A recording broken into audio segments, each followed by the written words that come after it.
வணக்கம். பாட்டிச் சொல்லி தட்டாத பேரன் உங்கள் நண்பன் சே. பாக்கியராஜ்.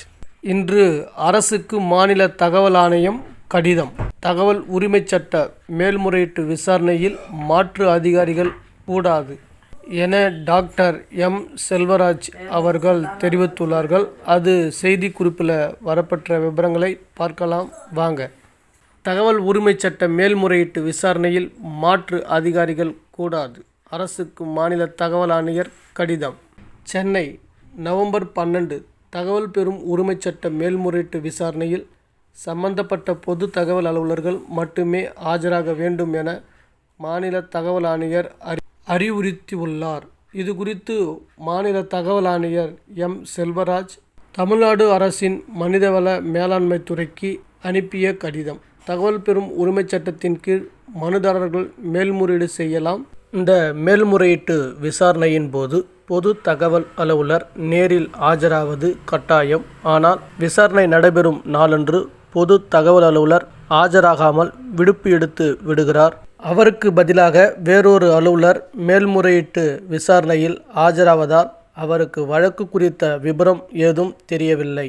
அவமதிக்கும் செயல். தகவல் பெறும் உரிமைச் சட்ட மேல்முறையீட்டு விதி 8 உட்பிரிவு 3 படி வெள்ளம், கொள்ளை நோய் தடுப்பு சட்டம், ஒழுங்கு கையாளுதல் போன்ற நிகழ்வுகளின் போது பொது தகவல் அலுவலர் ஆஜராகாமல் விலக்கு பெறலாம். ஆனால் வழக்கமான நாட்களில் கூட விசாரணைக்கு வராமல் கீழ்நிலை அலுவலரை அனுப்பி வைப்பது தமிழ்நாடு மாநில தகவல் ஆணையத்தை அவமதிக்கும் செயல். எனவே விசாரணைக்கு பொது தகவல் அலுவலர் தான் நேரில் ஆஜராக வேண்டும். இதனை அனைத்து பொது அதிகார அமைப்புகளுக்கும் அறிவுறுத்த வேண்டும். நேரடியாக தகவல்கள் வழங்கக்கூடாது. தகவல் பெறும் உரிமைச் சட்டத்தின்படி மனுதாரருக்கு தகவல் தர வேண்டியது பொது தகவல் அலுவலரின் கடமை.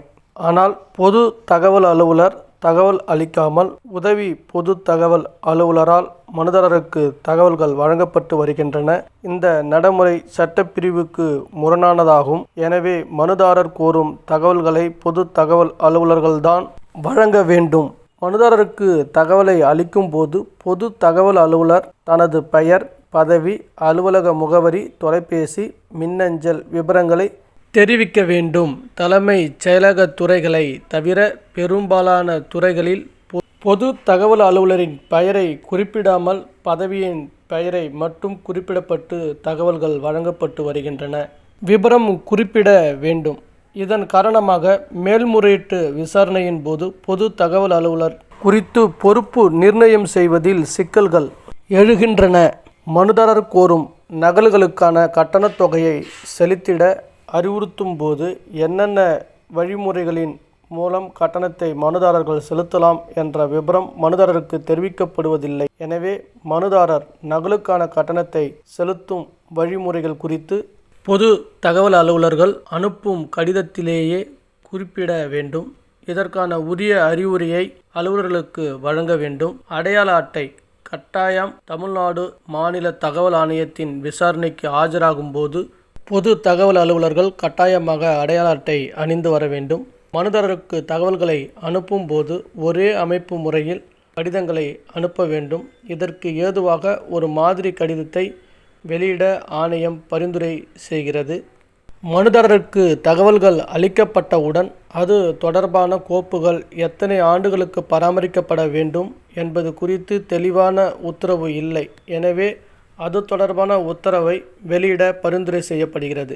தகவல் கோரும் மனுதாரர்களை நேரில் அலுவலகத்துக்கு வரவைப்பது தகவலறியும் உரிமைச் சட்டத்துக்கு முரணானது. இது கட்டாயம் தவிர்க்கப்பட வேண்டும். தகவல்களை அனுப்பும் போது பொது தகவல் அலுவலர்கள் கையொப்பமிட்டு அனுப்பிட வேண்டும். சரியாக கையாள வேண்டும். முதல் மேல்முறையீட்டு அலுவலர்கள் பதில் அனுப்புவது கட்டாயம். தகவல்களை கோரி அனுப்பப்படும் மனுக்களுக்கு உரிய பதில்கள் கிடைக்காத பட்சத்தில் முதல் மேல்முறையீட்டை மனுதாரர் செய்யலாம்.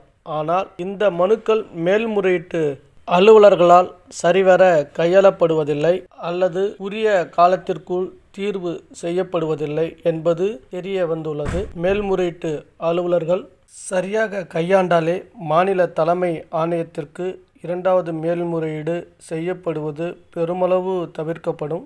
மனுதாரர்களது தகவல் பெறும் உரிமைச் சட்ட விண்ணப்பங்களுக்கு அரசு அலுவலர்கள் தகவல் அனுப்புவது கட்டாயம் என்று கடந்த 2009ஆம் ஆண்டு அரசாணை வெளியிடப்பட்டுள்ளது.